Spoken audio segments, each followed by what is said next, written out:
She stood in the doorway of our bedroom, barefoot, arms crossed, one hip leaning against the frame like she was about to drop something casual. But what she said shattered me.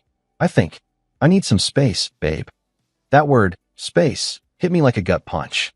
It's the kind of thing people say before they leave you, or before they sleep with someone else, before they rearrange the truth so it fits better with their guilt. I didn't say anything at first. I just sat there on the edge of our bed, my sock half on, staring at her like I'd misheard. You need what? She took a breath like she was gearing up for a long, rehearsed monologue. Just time to think. I don't know who I am outside of being your wife, and with everything feeling so heavy lately, I think it'd be good for both of us. For both of us. Like this was something generous. Like she was offering me a gift, a vacation from the person I'd spent the last 10 years loving like my life depended on it. Vanessa had always been articulate, maybe too much so. She could wrap words around her intentions like silk scarves. Pretty, flowing, distracting. I should have said something stronger. I should have demanded an answer that wasn't wrapped in vague therapy jargon. But instead, like an idiot, I nodded. Okay, I said. Space. She smiled at me, soft and grateful. Like I'd just agreed to water her plants while she jetted off to Paris. The next day, she told me I should go to Jake's wedding solo. It might be good for you, she said, to get out of your head for a bit. Jake was an old college friend, and the wedding was one of those big, nostalgic weekends at a historic hotel a few hours away. I had half a mind to skip it altogether, but Vanessa's suggestion was oddly insistent. You already RSVP'd, and I know how much he means to you. I almost laughed. Jake and I hadn't spoken in 2 years, and suddenly she was pitching this like a wellness retreat. What was really going on? Was there someone else? Was I just too blind, or maybe too tired, to see it? That night, I couldn't sleep. I lay in our bed alone, staring at the ceiling fan spin in lazy circles. The silence was oppressive. Her side of the bed still held the scent of her lavender shampoo, and I hated how much I missed her even though she hadn't left entirely. Just emotionally, mentally, she was gone. I kept replaying her voice in my head. The softness, the suggestion of freedom. It wasn't just space. It was permission. And God help me, I think she already took it. The morning I left for the wedding, she made coffee like nothing was wrong. Wore my hoodie while scrolling her phone at the kitchen table. I stood there watching her for too long, like I was trying to memorize her in case she disappeared while I was gone. You packed your suit? She asked, without looking up. Yeah. You'll see some old friends. Could be fun. Her tone was cheerful but robotic, like she was reading off a script she didn't fully believe in. I wanted to ask her then and there, point blank. Is there someone else? But fear wrapped around my throat like a noose. If she said yes, I wouldn't have been ready to hear it. Instead, I grabbed my duffel bag and walked toward the door. Before I left, I turned around. We'll talk more when I get back? She nodded. Of course. I didn't believe her. And I don't think she believed herself either. The drive to the wedding was 3 hours of rolling farmland and whispering thoughts I couldn't shut off. Every love song that played felt like it was mocking me. Every memory I had of us, every road trip, every hotel stay, every time she laughed and leaned her head on my shoulder, it all felt distant. Tarnished. At a rest stop, I checked her location on Find My iPhone. Disabled. I stared at that blank screen for a long moment, my thumb hovering over it like I could will it back on. But it didn't come back. She needs space. I muttered under my breath, bitter as burnt coffee. So much space, she went off the grid. When I finally pulled into the driveway of the hotel, the place looked like it had been plucked from a vintage postcard. Red bricks, ivy climbing up the sides, soft jazz playing from somewhere unseen. Wedding guests were already mingling on the lawn with drinks in hand. I should have felt something good. Nostalgia. Warmth. But I just felt unmoored. I checked into my room and flopped down on the too-firm mattress, listening to the faint sound of laughter echoing through the hallway. It reminded me of college. Late nights, too much wine, cheap sex, emotional recklessness. All things I thought I'd grown out of. Now, I wasn't so sure. I got up, changed into something decent, and headed down to the welcome dinner. Old faces greeted me with warmth and fake surprise, like I wasn't just another ghost from their past. And then the question started. Where's Vanessa? She didn't come with you? Oh no, don't tell me you too. Each one was a scalpel to the ribs. I smiled through all of it, made up a story about her being busy with work, nodded at their sympathy like I was at my own wake.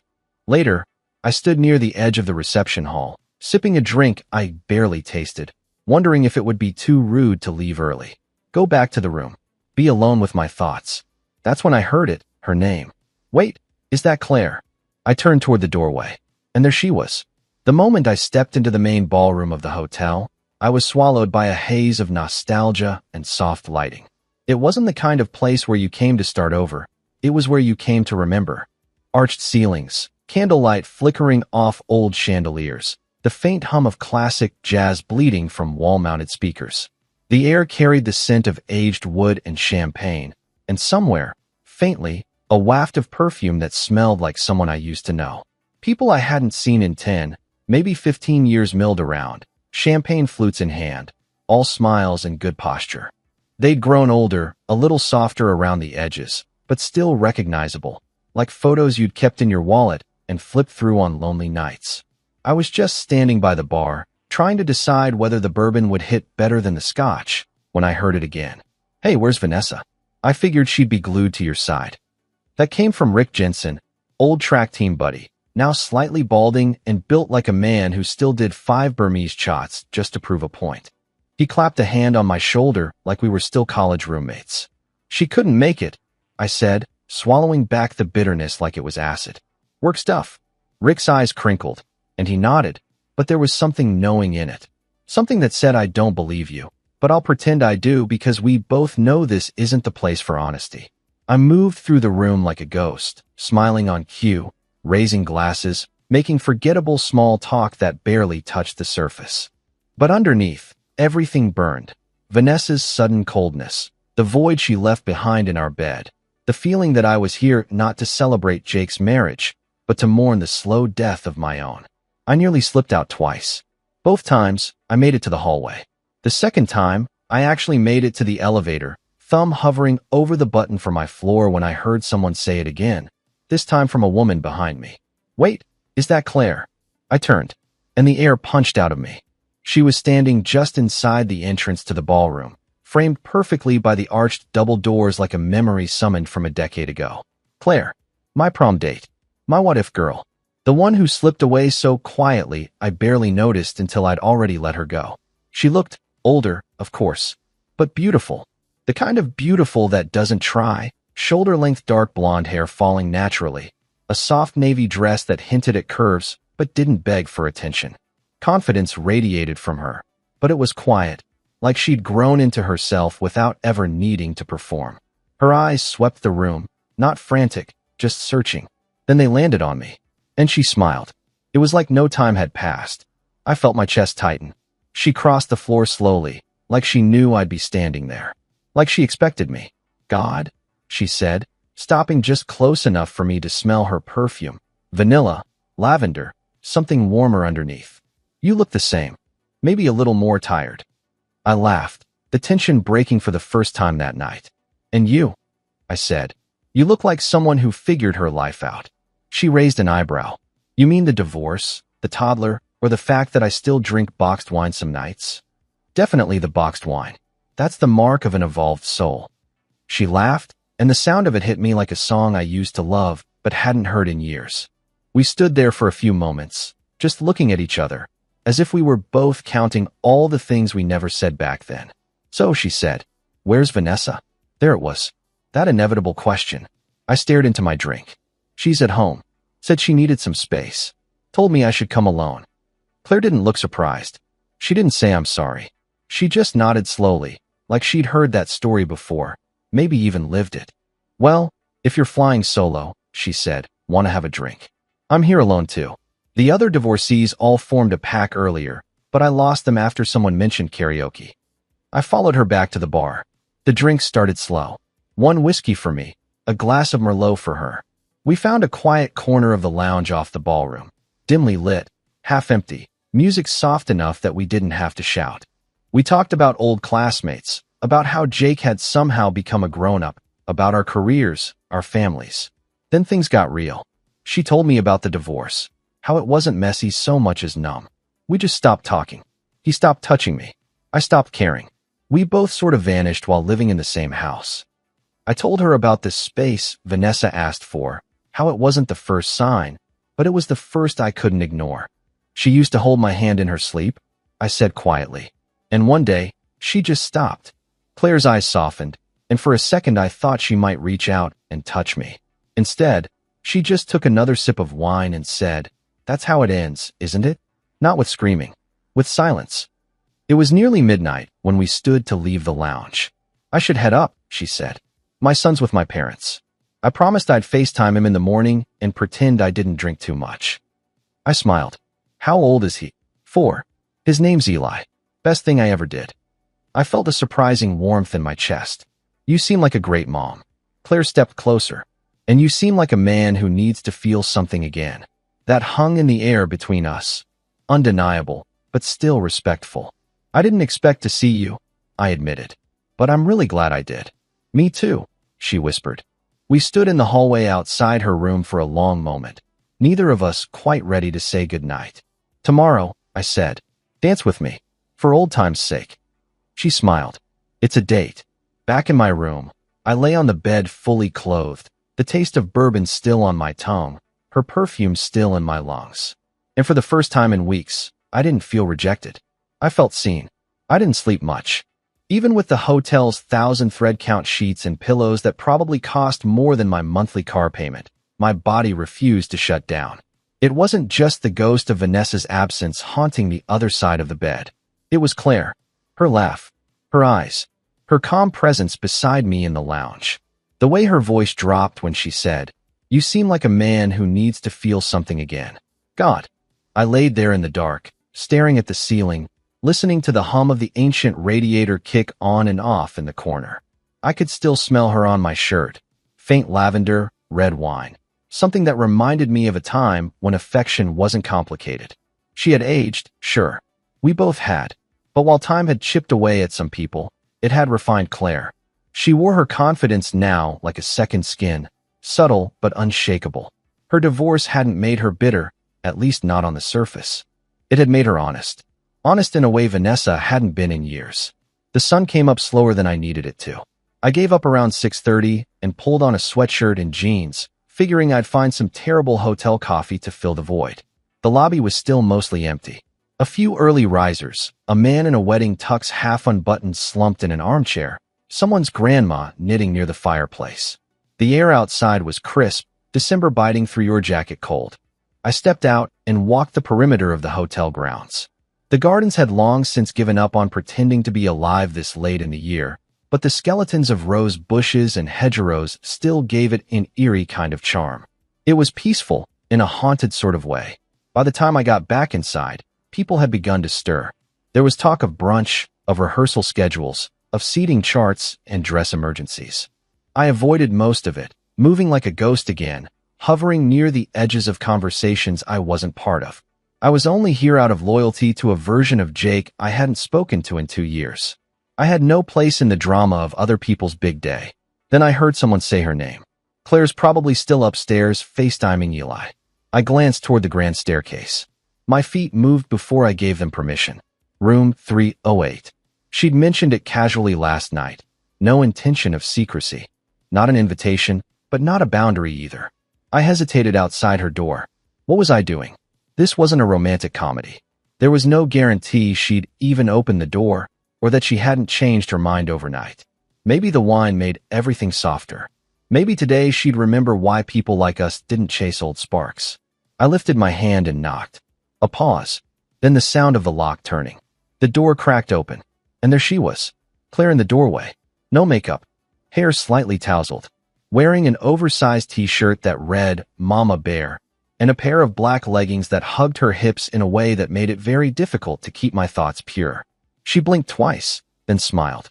"Well," she said, voice rough with sleep, "either this is the best kind of surprise, or you forgot your room number." I chuckled, rubbing the back of my neck.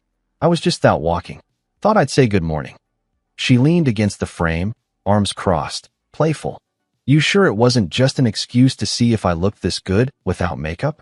I was about to deny it, but she arched one brow, and suddenly I was 17 again, fumbling to compliment her after prom. "You look amazing," I said truthfully. Claire stepped back and opened the door wider. "Come in. I'm decent. assuming you're okay with cartoons playing in the background. Eli insists I FaceTime him every morning. I stepped inside. Her room was identical to mine, but warmer somehow. Lived in. Her suitcase half open. A toy dinosaur peeking out from one of the side pockets. On the bed, her phone showed a pause screen of a sleepy-eyed little boy in Spider-Man pajamas. "My son," she said softly. "That's Eli. He's adorable. He gets that from me," she said with a wink. She walked over, tapped the screen, and resumed their chat. "Hey, baby, look who stopped by." Eli looked at me with the wide, judgmental eyes of a 4-year-old trying to figure out if I was friend or foe. "This is Mommy's old friend. His name's, what should I call you now? Still just Alex?" "Alex works," I said, stepping into frame and giving a little wave. Eli gave a non-committal nod, then promptly started telling Claire about the cereal he spilled on Grandma's carpet. She listened like it was Shakespeare. I watched her, this woman I used to think I knew. And maybe, somehow, I still did. When the call ended, she put the phone down and turned to me. "Sorry. He can talk forever about absolutely nothing." It was nice, seeing that side of you. Claire stepped closer, and for a second, we just stood there again in silence. Then, without asking, she reached up and fixed the collar of my sweatshirt like she'd been doing it for years. "You hungry?" she asked. "Brunch starts soon, and I hate walking into those things alone." I'd be honored. We walked to the ballroom together, side by side. We didn't link arms or touch, but the air between us hummed with something I hadn't felt in years. Not just attraction, connection. People noticed. Heads turned. Smiles passed between whispering friends. I caught Rick's eye again as we entered. He looked from me to Claire, then gave a slight nod of approval. Like the universe had decided maybe, just maybe, I wasn't the ghost at the wedding after all. Later, after the plates were cleared and people trickled out to nap or rehearse or day drink, Claire and I lingered at our table, nursing lukewarm coffee. "So what happens now?" she asked. "Now, you and me. This weekend." I hesitated. "We keep talking. Keep walking. Maybe dance later?" She grinned. "You always were a good dancer." I held her gaze. "You always made me better." She blushed, just barely. Outside, snow had started to fall. Just a few flurries, soft and slow. Inside, something was beginning. Something I hadn't felt in a long, long time. The reception that evening was the kind of event designed to make people believe in love again. The hotel ballroom had been transformed. Candles floated in tall glass cylinders on every table. Soft golden lights wrapped the columns, and strands of twinkling white bulbs were strung across the ceiling like stars. A string quartet played in the corner as guests filtered in, dressed to the nines, all smiles and champagne giggles. It was romantic in a movie scene way, the kind of night that made couples hold hands without realizing it. I walked in alone, but only for a moment. Claire was there, standing by the edge of the dance floor in a navy blue dress that stopped my breath. It wasn't flashy, it was tasteful, elegant, with a slit just high enough to suggest, but not scream. The fabric clung to her in all the right places, hinting at the curves that had once haunted my dreams. Her hair was swept up with a few loose strands framing her face, and she wore earrings that sparkled like fireflies under the ballroom lights. When she saw me, her smile was easy, real, and for a second, I forgot about everything else. Vanessa, the space she claimed to need, the growing suspicion that space had a name and a phone number. Claire made all of that disappear. "I was beginning to think you bailed," she said as I approached. "I wouldn't miss this," I said. "Not now." We stood there side by side, watching the bride and groom have their first dance. It was slow, sweet, awkward in that cute way newlyweds often are. Everyone clapped politely, a few people teared up. Then the music shifted. A more upbeat classic started playing, At Last by Etta James, and couples began to drift onto the dance floor. Claire tilted her head toward me. "Should we?" The question wasn't heavy. It was playful, but the tension between us had weight, and we both felt it. "Just one," I said. One was a lie. I took her hand, warm and small in mine, and led her to the floor. My other hand slid to the small of her back, and I swore I felt the way her breath caught when I touched her. She rested her hand on my shoulder. Our bodies found the right distance, close enough to feel the heat, far enough to pretend it didn't mean anything. We danced. God, we danced. I remembered how she moved back in high school, nervous, careful, sweet. That same softness was there now, but layered with confidence. She wasn't following anymore. We were dancing with each other, not around each other. Our hips swayed. Our bodies brushed more than once. One song bled into another. Then another. 3 songs. People noticed. I saw it in their faces, those subtle glances, the way conversations paused as we passed, the curious smiles. It should have made me self-conscious. Instead, it lit something in me. Something I thought was long dead. Claire leaned in closer on a slower number, her breath brushing my neck. We're going to start rumors. I smiled. Let them talk. She didn't pull away. She stayed in my arms, her body fitting against mine like it had always belonged there. I used to think about this, she said quietly. Back then, after prom, I always wondered what it would have been like if we hadn't let it end. Her honesty knocked the wind out of me. I tightened my hold on her without meaning to. I wondered too, I admitted. Especially lately. Why lately? I hesitated. Because the person I married. I think she stopped wondering a long time ago. Claire looked up at me, eyes searching. You think she's cheating? I don't know, but I know something's gone. I'm sorry, she said, and she meant it. Her fingers brushed my shoulder, tracing the line of my jacket absently. The music changed again, more upbeat now. A signal for guests to let loose. But we didn't move. We stood there, still holding each other, caught in that in-between space where nostalgia and tension blur into something dangerously close to longing. I think I should sit, Claire said suddenly, pulling back just slightly. Before people start assigning us a wedding hashtag. I laughed, but it was breathless. We left the dance floor, finding 2 seats at a smaller table near the back. As we sat, Claire exhaled deeply, like she was trying to shake something off. Sorry, she said. That got a little intense. No need to apologize. She looked at me across the table. I haven't been held like that in years. Not since before the divorce. You feel. She hesitated, eyes flicking to mine. Familiar. I swallowed. So do you. For a few moments, neither of us said anything. Then Claire smiled, soft, like she was allowing herself to feel it instead of fighting it. If I wasn't careful, she said, I could fall into old habits. Would that be so bad? She didn't answer right away. Then, maybe not. But I need to know this isn't just loneliness for you. It's not, I said. And it wasn't. Not anymore. Later, as the reception began to wind down, people tossed heels under tables, jackets draped over chairs, kids passed out in laps, and the music pulsed lower. I offered to walk Claire to her room, and she accepted without hesitation. When we reached her door, she turned to me. Thank you for the dance, she said, voice quiet. One of many, I replied. Claire studied me like she was weighing something. Her hand brushed my chest, just a graze, nothing more, but the charge it left in its wake was electric. I don't do casual anymore, she said, her voice barely above a whisper. And I don't need saving. I'm not here to save you, I said. Maybe. I just want to remember what it feels like to matter to someone. The silence between us grew thick. A heartbeat passed. Then another. I'll see you in the morning? I asked. She nodded. I turned to go, pulse thundering in my ears. And then, before I reached the elevator, I heard her voice again. Alex. I turned. Claire stood in the doorway, framed again like a memory. She smiled. Sweet dreams. I didn't sleep at all. The night air clung to us like an old secret. After the reception, after the laughter and dancing had dulled into background noise, Claire and I found ourselves outside, walking the perimeter of the hotel grounds under strings of dim fairy lights and the glow of distant windows. There was something sacred about the quiet, as if the rest of the world had stepped aside to let us talk freely for the first time in decades. Neither of us rushed. The garden path wound gently between manicured hedges and old stone benches, past a small fountain that trickled faintly in the distance. The moon hung high, full and bright, and the cold had teeth. I offered her my suit jacket. She didn't refuse. You always did like pretending to be a gentleman, she teased as she wrapped herself in it. I smiled. Only around women who deserve it. She glanced over at me, amused but quiet.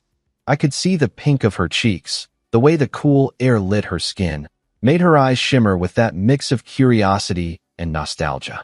She looked like a chapter I'd forgotten how much I missed. I can't remember the last time I felt this light, she admitted. It's strange, isn't it? Coming back to all this. You mean the people? The awkward small talk? The aging gracefully, or not so gracefully. No, I mean you. That brought me to a full stop. Claire slowed too, her boots crunching on the gravel. She didn't look at me at first, just stared out at the moonlit fountain like it held some answer we both needed. I got so used to pretending I didn't miss you, she said, voice barely above a whisper. Back then, after prom, after we drifted, I always told myself it wasn't that serious, that it wasn't real. But she turned to face me. It was real to me.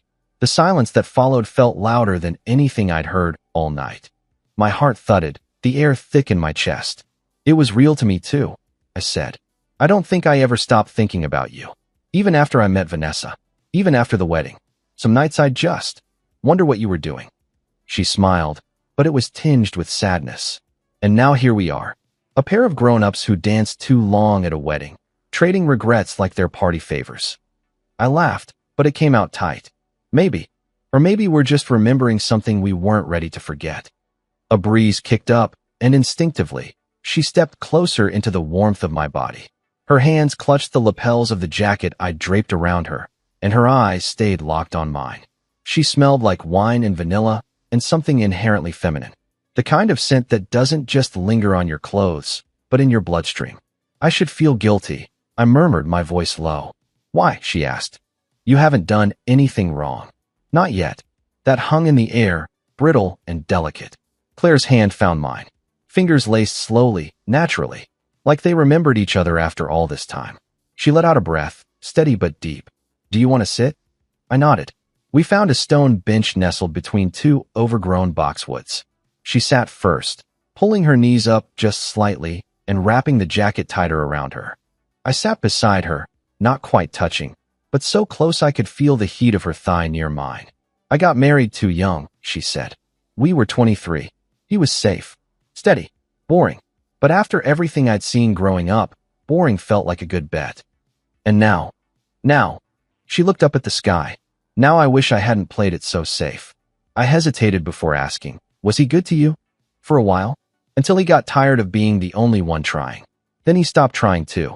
No fights, no drama, just empty space between us. I glanced at her. Vanessa said she needed space. That was the last real conversation we had before I left for this trip. Claire turned her head, eyes wide. You think she's cheating? I think, I said slowly, that people don't ask for space unless there's already someone filling it. She didn't argue. She just reached over and rested her hand gently on my knee. The touch was electric, not in a sudden, lust-filled way, but in a warm, grounding one. It made everything else fade away. I hate how easy this feels, she whispered. Why? Because I'm terrified of wanting it. I looked at her, really looked. The lines at the edges of her eyes. The way her lips parted slightly when she breathed. She was older, wiser, a little bruised by life, and absolutely stunning. I reached up and tucked a loose strand of hair behind her ear. Her breath caught. You don't have to be afraid, I said. Her eyes glistened. I don't want to be just a rebound. You're not. Her gaze held mine. The air grew heavier. Neither of us moved. Then, without speaking, we leaned into each other. The hug started slow, cautious, arms wrapping around each other like we were afraid we might break. But then, it deepened. Her cheek against my neck, my hand on her lower back. The space between us disappeared, and we stayed like that, held, connected, quiet, for minutes that felt like hours. I didn't want to let go, not because I wanted something physical, but because I finally felt seen, held, safe, and I think she did too. Somewhere in the distance, I heard the faint click of a camera shutter. Neither of us noticed who took the picture. Neither of us cared. When we finally pulled apart, Claire wiped at her eyes and laughed nervously. God, what are we doing? Something overdue. She smiled, softer now. I should get inside. I'll walk you back. We didn't speak much as we returned to the hotel entrance. At her door, she paused, turning to me with that same unsure but hopeful look from earlier. I'm not sure where this goes, she said. Me neither. But I want to find out. So do I. She nodded. Then she stepped inside, gently closing the door behind her. I stood there for a long time, hands still tingling from where she'd held it. The spark was no longer nostalgia. It was alive. I woke up to sunlight piercing the gap in the hotel curtains, slicing across my face like a warm accusation. My first conscious thought was of Claire. The second was that I didn't regret anything. Not the dancing. Not the walk. Not the hug that lasted too long. Not the way her breath lingered on my skin when we finally pulled apart. And most of all, not the way she made me feel again. Not wanted. Not needed. Not desired. Seen. I sat up slowly, muscles sore in a good way, head clear despite the drinks the night before. I'd slept better than I had in months. Years, maybe. And the weight that usually settled on my chest when I thought about Vanessa wasn't gone, exactly, but it wasn't suffocating me either. I glanced at my phone. No missed calls. No texts from Vanessa. Just a blank lock screen and a low battery notification. I plugged it in, showered, and dressed quickly, not bothering with anything too formal, just jeans, boots, and a dark button-up. As I headed down to the breakfast area, I half expected to see Claire already at a table, sipping coffee, surrounded by distant relatives or old friends. But she wasn't there. Instead, I found her standing by the little hotel gift shop, squinting at a shelf of stuffed animals like she was making a life-or-death decision. "There's my favorite dance partner," she said without turning. "What do you think, dinosaur or astronaut?" I stepped beside her. "Tough call. What's the context?" "Bribe for my son," she said. "I promised I'd bring something back, and this place isn't exactly Toys R Us." I picked up the plush astronaut. "I think Eli would love this one. Space is cool. Dinosaurs are overdone." "Agreed," she said, taking it from my hand. Her fingers brushed mine, and we both paused. Even in the harsh lighting of the shop, there was something electric between us. "Did you sleep okay?" I asked. Claire smiled. "Better than I thought I would. And you?" "Same." She tilted her head. "You seem lighter today." I nodded slowly. "I think last night helped." Claire held my gaze for a second too long before pulling her wallet from her purse and paying for the toy. "I have a couple hours before I need to get ready for the ceremony. Want to grab breakfast?" "Absolutely." We found a quiet table in the corner of the breakfast area, far from the chatter of families and hungover guests trying to rehydrate. A window overlooked the frozen garden path we'd walked the night before. It felt like we were watching a version of ourselves move through time. Over plates of pancakes and eggs, we talked easily. No pretense, no performances. Claire told me about Eli's obsession with space, how he insisted his bedtime stories include aliens, and how he recently decided that Pluto was definitely a planet again, no matter what scientists said. I laughed more than I had in weeks. I told her about the way Vanessa had slowly started staying late at work, the excuses that began to stack on top of each other like overdue bills. Claire didn't interrupt. She listened, really listened. Her eyes didn't wander. Her hands didn't reach for her phone. She was just there. And for the first time in what felt like forever, so was I. "You know," she said after a moment, "when we danced last night, I remembered how safe I used to feel with you." I looked at her. "Safe?" She nodded. "Yeah, not in a boring way. In a way that made me feel like I didn't have to hold my breath around you. Like I could just be." Something about that hit me hard. Vanessa had once made me feel that way too. But somewhere along the line, the comfort turned into distance. The safety became suspicion. Claire leaned forward slightly, her elbow resting on the table, her fingers brushing the rim of her coffee cup. "You were always the one that got away," she said softly. "Even when I was married, there was this little part of me that wondered what we would have been like if we'd tried. I think about that all the time." Claire smiled, but it was a sad one. "Then maybe this weekend is the universe giving us a second shot."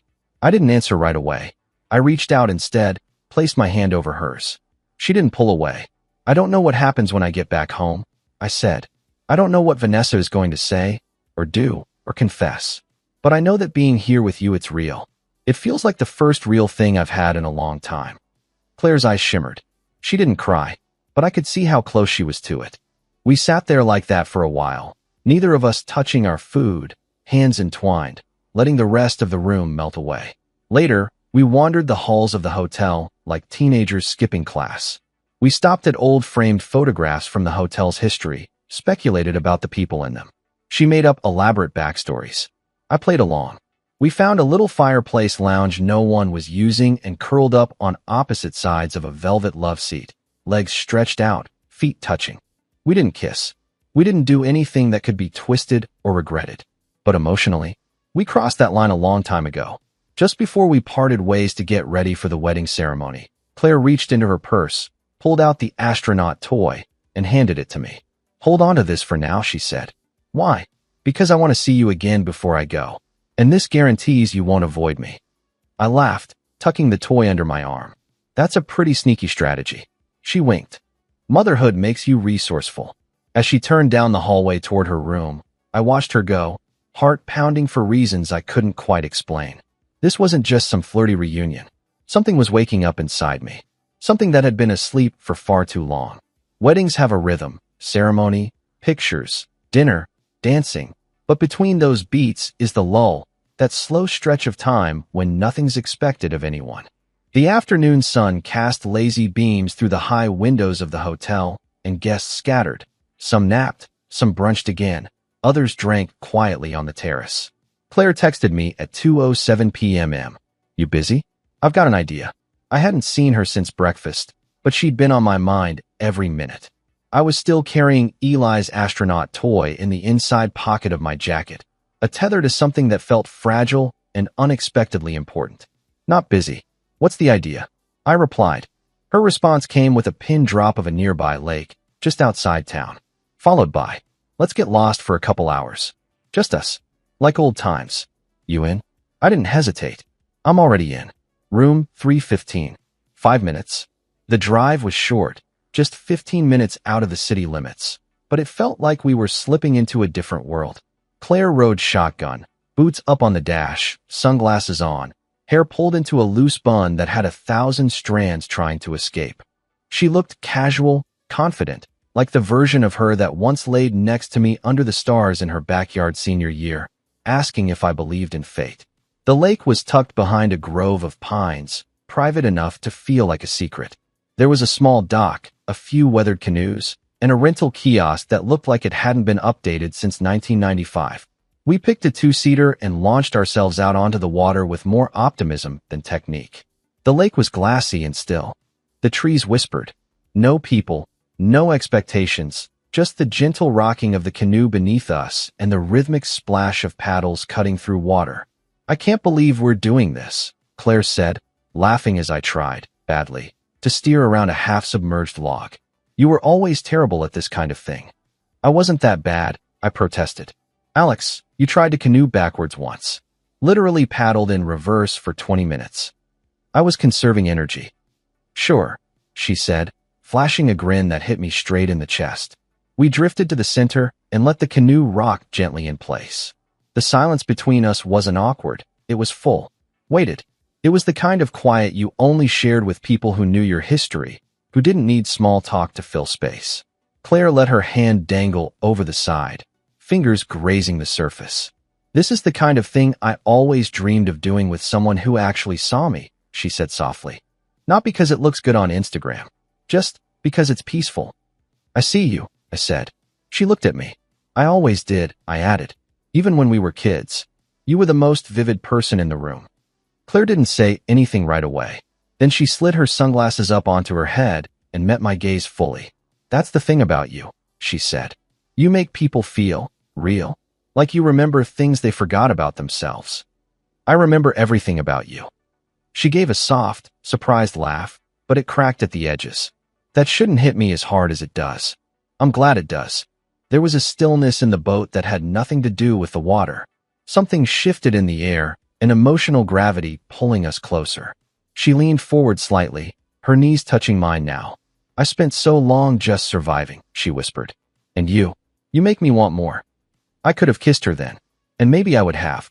But she dipped her hand into the water suddenly and splashed me, breaking the moment with a wicked grin. Oh no, I said, laughing. You really want to start this? Claire leaned back in her seat, feigning innocence. Start what?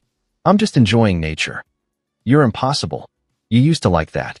I still do. I cupped a handful of water and flung it at her. She squealed, flailed, nearly tipped the boat. Alex, she cried, laughing so hard she had to grip the sides of the canoe. You're going to drown us. Worth it. We splashed, teased, shouted like teenagers until we were both soaked halfway through. And somewhere in that chaos, I felt it, something in me unlocking. Joy, unfiltered and untamed, rushing into the cracks Vanessa's silence had carved over the years. We floated in silence again afterward, breathing hard, smiling like idiots. Claire's hair was sticking to her cheek. I reached out to brush it back. She didn't stop me. Why do you have to be so good at this? She asked. At what? Making me feel like I can start over. I'm not trying to. I know, she said. That's why it works. We pulled the canoe back, and just as the sky began to shift into gold. At the car, she took the towel I offered and wrapped it around herself like a makeshift shawl. You cold? I asked. She stepped closer, just enough that I could feel her body heat again. Not when I'm near you. The words weren't flirtatious. They were true. Simple. Heavy. I opened the passenger door for her, and she paused before sliding in. I meant what I said on the water, she added. You see me, and I want to keep seeing you. She reached into her purse and took out her phone. Someone just tagged me in a photo. Oh. She turned the screen toward me. There it was. A candid shot of us on the dance floor last night. My hand on her waist. Her head tilted just slightly toward mine. Eyes closed. Content. Then another. The garden. Us hugging on the bench, my arm wrapped around her protectively. Her hand on my chest. Damn, I muttered. Who took those? I don't know, she said. But they're beautiful. You don't look like a man cheating on his wife. I turned to her. That's because I'm not. You look like a man falling in love. I didn't reply, not because it wasn't true, but because I didn't want to risk the moment with words. Back at the hotel, we walked in separately, careful, still wet from the lake. We didn't touch, didn't speak, just a glance, a shared smile, and then we parted ways in the hallway like nothing had happened. But something had changed, and neither of us could deny it anymore. The evening crept in slow, golden, and quiet. The kind of quiet that gets under your skin. Claire texted me just after sunset. Balcony. Bottle of wine. Just come. I didn't reply. I didn't have to. Her room was on the 4th floor, corner end, with a view of the garden we'd hugged in the night before. The air was crisper now, the sky turning indigo behind the branches, one star peeking through like it was eavesdropping on something intimate. She met me at the door barefoot, holding 2 glasses by the stems, her hair damp from the shower and curling slightly at her shoulders. She wore an oversized university sweatshirt, faded, worn, and draped just long enough to leave her legs bare. Hey, she said, soft and casual, like this was normal. Like this was us. I followed her through the room and out onto the balcony. A bottle of red sat between 2 chairs, already uncorked, condensation glistening on the glass. The sounds of the wedding faded beneath us. Laughter, clinking glasses, the start of another dance playlist echoing from the reception hall. Claire poured the wine and handed me a glass. Her fingers brushed mine longer than necessary. To what are we drinking? I asked, easing into the chair beside her. She looked up at the sky. To being here. I clinked her glass gently. To being seen. We sipped in silence for a few minutes. Below us, distant fairy lights flickered in the garden like echoes of the night before. You know what I realized today? Claire finally said. I haven't been touched in over a year. Not really. Not with intention. Not with care. I didn't answer. I wasn't sure if I was supposed to. She stared down into her glass. My ex and I, we became roommates. Strangers with shared laundry. And I told myself it was okay. That all marriages eventually lose the spark. That it's normal. She looked at me. It's not. No, I said. It's not. Claire turned her body slightly toward me, tucking one leg under her. The sweatshirt shifted on her thigh, revealing more skin, but it wasn't provocative. It was natural, unfiltered. Her guard was down, and it was beautiful. What about you? She asked. When did you know Vanessa had checked out? I thought about that for a long moment. She stopped laughing at my jokes. I said, not all at once. Just little by little. I'd say something ridiculous and nothing. No smile. No eye roll. Just this quiet, polite nod, like I was noise in the background. And the sex, when it happened, felt like a chore she had to finish before she could go back to her phone. Claire exhaled. God, that sounds lonely. It was. Still is. She reached out, not hesitating, and rested her hand over mine. The contact was simple, but my whole body reacted, skin warming, chest tightening. Like I'd been underwater for months and was finally breaking the surface. Alex, she said, her voice low. This, what we're doing. It's not just nostalgia for me. It's not for me either. I don't want to be someone you run to because your wife isn't paying attention. You're not. You never were. Her thumb brushed over the back of my hand. I turned my palm to face hers, fingers intertwining slowly, naturally. "We don't have to do anything," she whispered. "I know. We could just sit here. Talk. Drink. Pretend it's not killing me to be this close to you." I looked at her. Really looked. Her cheeks flushed from the wine. Her lips parted slightly. The wind caught a strand of her hair, and she didn't bother to fix it.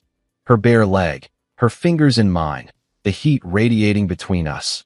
Not just sexual tension, but something richer, deeper, something that made me want to hold her more than touch her. "I miss being wanted," I said quietly. "Not just physically. I miss being considered, thought about, touched without asking, kissed without a schedule." Claire's eyes darkened slightly, not with lust, with understanding. "I want to kiss you," she said, "but I don't want it to be something we regret." "It won't be." She didn't move. Neither did I. We sat there like that, hands together, bodies humming, breath slow and shallow. The moment stretching so thin it could have snapped. Then her hand lifted, gently touching my face, tracing my jaw with the backs of her fingers. I turned into her palm, kissed it, then met her eyes. And we leaned in. The kiss wasn't rushed. It wasn't frantic. It was slow, reverent, like we were rediscovering something precious. Her lips were soft and warm, moving with mine in that perfect unspoken rhythm. Her fingers slid into my hair, and I cupped her face like I was afraid she'd disappear. We didn't say anything when it broke. There was no need. She stood first, leading me gently by the hand into the room. I thought for a second she might pull me down onto the bed, that we'd blur every line right here and now, but she didn't. She sat on the edge, still holding my hand, and pulled me down beside her. We sat there, bodies close, faces flushed. "I don't want this to be a mistake," she said again. "It's not. You don't owe me anything. You're still married." "I feel more married to this moment than I have in years." Claire smiled sadly. "That's beautiful. And terrifying." She kissed me again, softer this time, slower. And then she let go of my hand. "You should go," she whispered. "Before we cross a line we can't uncross." I nodded, heart pounding. But I didn't feel rejected. I felt respected. Seen. Held without being claimed. "I'll see you tomorrow?" She nodded. "We'll figure it out." I left her room with the taste of her lips still on mine, the warmth of her skin lingering on my hands. Down the hallway, I passed a group of wedding guests laughing over someone's phone. One of them glanced up, recognition in her eyes. Then she leaned to whisper to another. Something told me the photos had started to spread, but I didn't care. For once, I wasn't afraid of being noticed. Because for the first time in a long time, I felt alive. I woke up to war. My phone buzzed so violently on the nightstand, I thought it might fall off. At first, I ignored it. I had stayed up most of the night just thinking, not tossing, not anxious, just still. My mind replayed everything. The balcony, the kiss, Claire's hand in mine, the electricity of being wanted again without fear or guilt. It had felt like the first honest thing in years. But the second the screen lit up, reality snapped its claws back into me. 15 missed calls. 32 unread texts. All from one name. Vanessa. I sat up slowly, the sunlight already cutting across the carpet like a spotlight on a crime scene. For a moment, I just stared at the screen, like it might explode. Then I tapped the first voicemail. "Alex. What the F *** K, call me. Right now." Next one. "So, I guess this is what you meant by time to think. Is that Claire in those pictures? Are you kidding me?" My stomach tightened. I hadn't even seen the pictures yet. I opened my texts. The onslaught was immediate. "Everyone's seen it. Do you have any idea how humiliated I am?" My sister sent me a screenshot. "My sister, Alex. You're making me look like the cheater. Call me. We need to talk. Now." The photos came next, cropped, filtered, circled like tabloid fodder. The dance. My hand at Claire's waist. Her eyes closed. My mouth near her ear. The garden. That moment on the bench, her arms around my neck, my lips pressed to her hair, her hand on my chest. The canoe. Our bodies leaning together. Claire laughing. Me looking at her like I couldn't believe she was real. And someone had captioned it. "High school sweethearts reuniting at Jake's wedding?" Looks steamy. Eyes. I didn't even know who took them. Maybe someone trying to be cute. Maybe someone bored. Either way, they were out there now, and Vanessa had seen everything. I barely had time to process before the phone rang again. Her name pulsed on the screen like a warning siren. I answered. "Alex, she began, voice already on edge. Before you say anything, I said quietly, I think you should remember you asked for space. Oh, don't pull that passive-aggressive crap with me. Space doesn't mean go hump your prom date at a wedding like a midlife cliche. I didn't sleep with her. That's not the point, she snapped. The point is that you embarrassed me. In front of everyone. My friends are calling. My cousin texted me a freaking meme about it. I rubbed my eyes. This isn't about your image, Vanessa. This is about the fact that we've been done for months, and you just didn't want to say it. There was a pause. Heavy. Breathing on both ends. I never said we were done, she said, quieter now. I said I needed time. You said you needed space. And I respected that, even though I knew deep down what it really meant. What does that mean? That there's someone else? Isn't there? Silence. A long, loaded silence. Don't turn this around on me, she said finally. You're the one on social media cuddling with another woman like you forgot you have a wife. I exhaled. No, Vanessa. What I forgot was what it feels like to matter to someone. Another pause. Then, come home. We need to talk. In person. I stared out the window. The snow had started again, soft, slow flakes that melted on impact. The world looked peaceful. Nothing like the storm vibrating through my phone. Come home now, she repeated.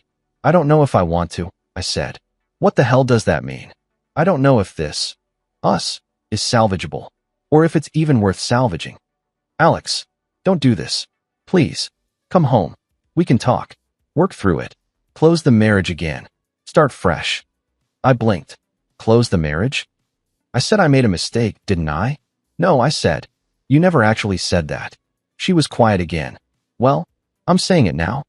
It was like watching someone try to put a house fire out with a shot glass of water. Too late. Too little. I'll call you back, I said, and hung up before she could argue. I didn't tell Claire about the phone call right away.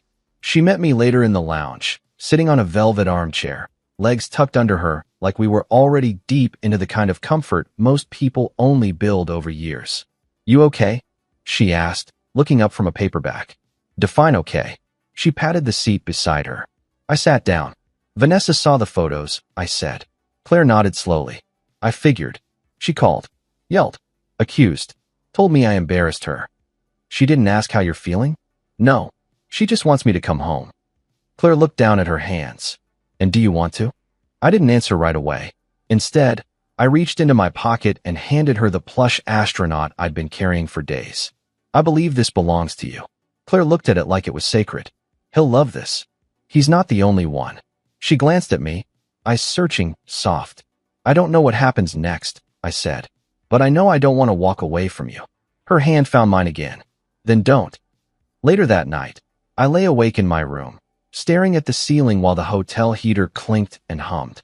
Another text from Vanessa buzzed on the nightstand. We can fix this. Please come home.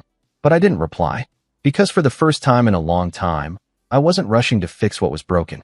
I was finally letting it stay broken, and letting something real begin in its place. When I pulled into the driveway the next morning, Vanessa was already standing at the window, arms folded, hair still wet from the shower, face unreadable. I took my time getting out of the car, not because I was nervous, but because I wasn't sure if this was still my home anymore. The place looked the same, sure, but something fundamental had shifted in the days I'd been away. It was like walking into a museum exhibit labeled, "Here lies the marriage of Alex and Vanessa." She opened the door before I even touched the knob. You came back, she said, as if surprised. You asked me to. Her arms stayed crossed as she stepped aside. I walked in. The air smelled like citrus cleaner and anxiety. A candle burned on the kitchen counter, something with fake lavender. She always lit those when she wanted things to seem normal. Nothing felt normal. I set my keys down on the table and turned to her. Okay, I said. Let's talk.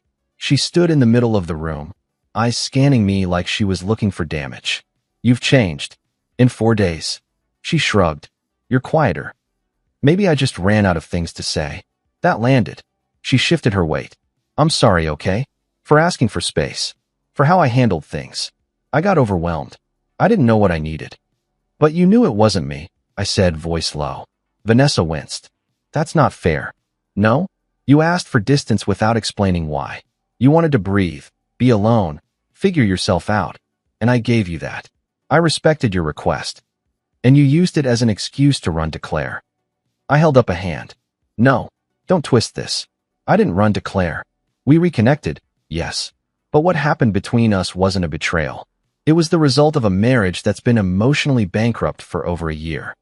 I never said I was giving up on us. You never said anything, I snapped. You just got colder, drier, like I was a burden you had to manage. She looked away. I softened slightly. Vanessa, was there someone else? Silence.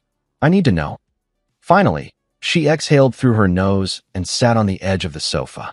There was a guy at work, but nothing happened. We just talked, flirted. Maybe we both thought about more, but it never got physical. But the thought was there. She nodded slowly. Yes. I sat across from her.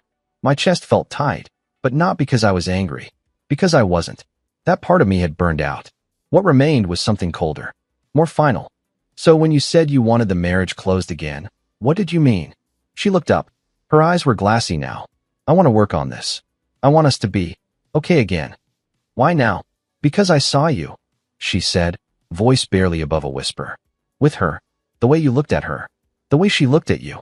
I realized I haven't looked at you like that in years. I noticed. I got scared, she said, that I'd already lost you. You're scared of losing me, not loving me. There's a difference. That hit her. She flinched like I'd slapped her. I do love you, she said. In my way. And maybe that's the problem, I replied. Your way doesn't reach me anymore. She stood suddenly, pacing. So what? You're just going to throw this away? After everything we've built? What have we built, Vanessa? A mortgage and a calendar full of social obligations? There's no passion, no intimacy, no joy, just habits. She turned to me, tears forming. I'm your wife. Doesn't that mean anything? It used to. The silence between us stretched. Then she tried again. We can fix this. I'll go to counseling. We'll close things officially. We'll delete numbers. Block Claire. Start over. I felt my jaw tighten. You want me to block the one person who's made me feel seen in years? She's not your wife. I am. I stood slowly, the ache in my chest deepening. Exactly. That word hung in the air like a funeral bell. She followed me into the bedroom as I grabbed my overnight bag. Her voice started to crack now. Less anger, more desperation. Please don't do this. I didn't answer. Alex, you're making a mistake. I zipped the bag shut. I'll change. I'll do anything. Just don't walk out that door. I turned to her. You asked for space, and I gave it to you.